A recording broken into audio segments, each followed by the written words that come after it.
All right, we're back. We're on page 174. We are talking about conic sections. We're talking about hyperbolas. And now what we're going to do is talk about how to graph them. Because I think of all the things you can do with a hyperbola, if you've already mastered the ellipse, the weirdest part of a hyperbola is definitely graphing it because it's got a weird graph.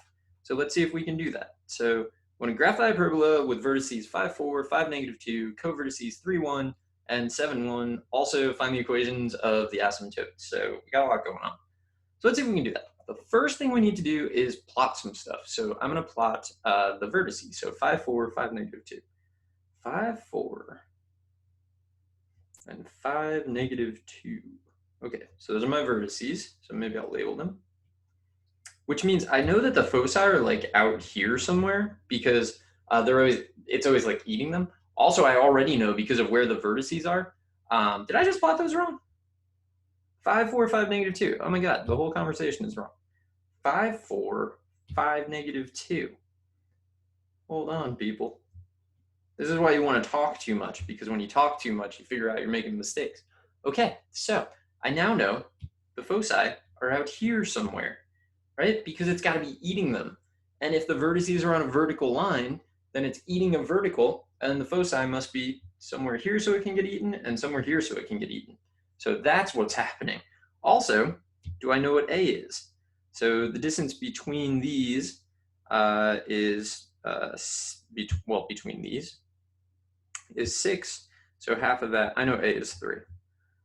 Okay, so the next thing we want to do, plot the covertices, 3, 1, and 7, 1.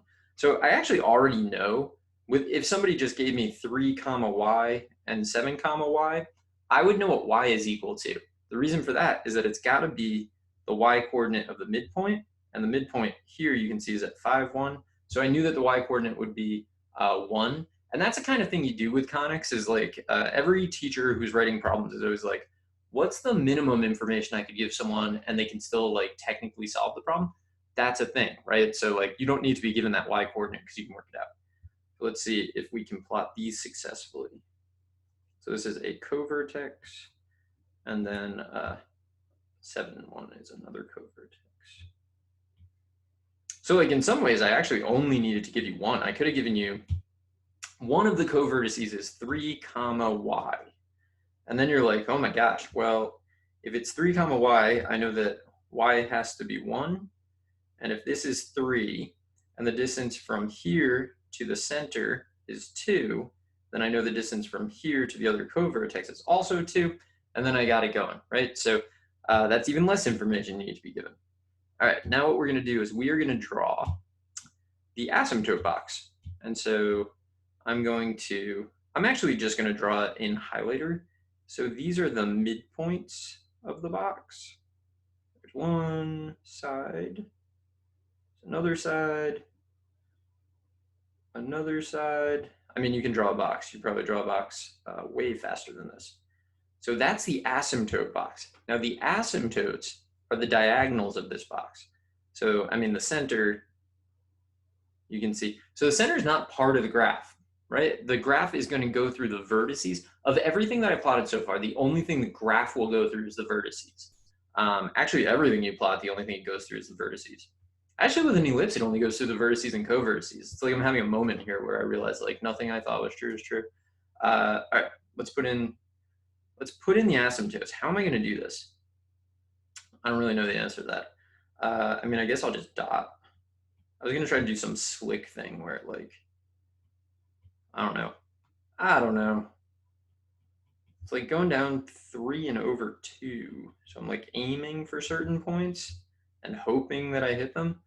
And now it's going to go here. So I got to go back 2 and up 3 and like up there maybe here. You do your best. Because honestly, this is one of the things I hate about graph paper is like it highlights how wrong I am. So these are the asymptotes. Now, what we want to do is we're going to draw our hyperbola.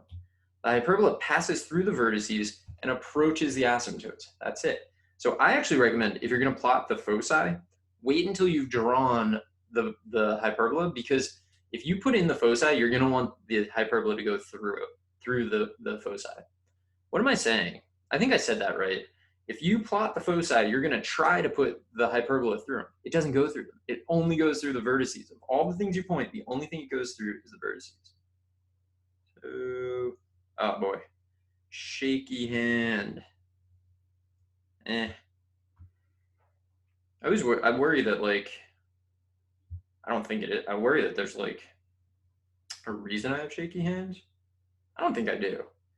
But I worry that there's a reason and that there's going to be like 1,000 YouTube videos that like people will be able to watch later on where they're like, oh man, over time, you could see it happening.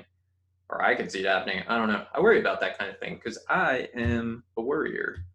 All right, what else do we know? Based on what we were told, 3-1 and 7-1, or the fact that we already figured out the center was at 5-1, whatever, B is definitely equal to 2. And if A is 3 and B is 2, we know. So what are we trying to do here?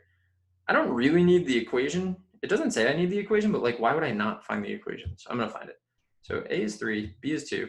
I know that the center, for a variety of reasons, the center, so we're going to do the equation,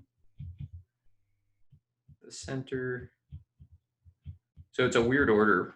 The center is definitely 5-1. So that makes the equation. All right, what comes first? Well, it's vertical, right? So since it's vertical, y comes first. So it's going to be, and here's where you can make a mistake. It's y minus 1 squared over something, x minus 5. X and h always go together, y and k always go together. Equals 1. All right, so a squared always goes first. A is 3, so this will be 9. And this will be 4. So we got our equation. So what else? Vertices.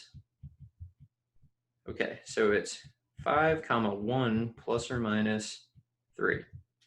And so how did I get that? Well, I look at this and I say, I know that y, so it's vertical. So the vertices are going to go up and down. So the center was 5-1. So it's going to be 5-1 plus or minus something. The something is the square root of this, so plus or minus 3. So you get it kind of like in a lot of ways. You just want to think about it in as many ways as you can. Covertices. So it's 5, and then plus or minus square root of this, so plus or minus 2, 1. The foci, so I never found c, but I do know that c squared is a squared plus b squared. So c squared is 13. So it's going to be our foci are 5, 1 plus or minus c. So radical 13. 6 is the eccentricity, which is going to be it's c over a. So radical 13 over 3. It's bigger than 1, but even if I had screwed up, I would still get something bigger than 1. So it's not like the greatest check in the world, but like it's c over a, just like it was for an ellipse. And now I need the asymptote. So I can get the asymptotes in a couple of ways. The way I'm going to choose to get them, instead of using the graph, which is I think the obvious choice, I'm going to use the equation. So I'm changing this to a 0, which basically means ignore this, and in your mind just make this as an equal sign, right? So this is now an equal sign. So I'm going to bring the 9 across. So I have 9/4. Then I'm going to square root.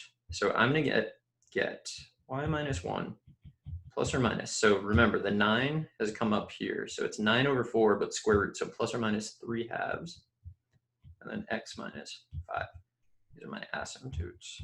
So remember, you want to label what everything is, because otherwise your teacher is going to be a jerk and they're going to be like, I don't know what you mean here, even though I probably do know what you mean, but I only think I know what you mean. I could be giving you more credit than you deserve, or maybe less. Who knows? I mean, I'm going to give you less probably. So make sure you label it. Did we get it right? So here's 5-1. And then if I go up 3 over 2, or I am at 5-1, I can go down 3 over 2. So it worked out, right? Plus or minus 3/2. So that's what we get. I'm going to stop this video here and come back in the next one and do this next problem. It's really similar, but I don't want this to be a forever video like all of the videos. So anyway, I will be back to finish this up. So see you there.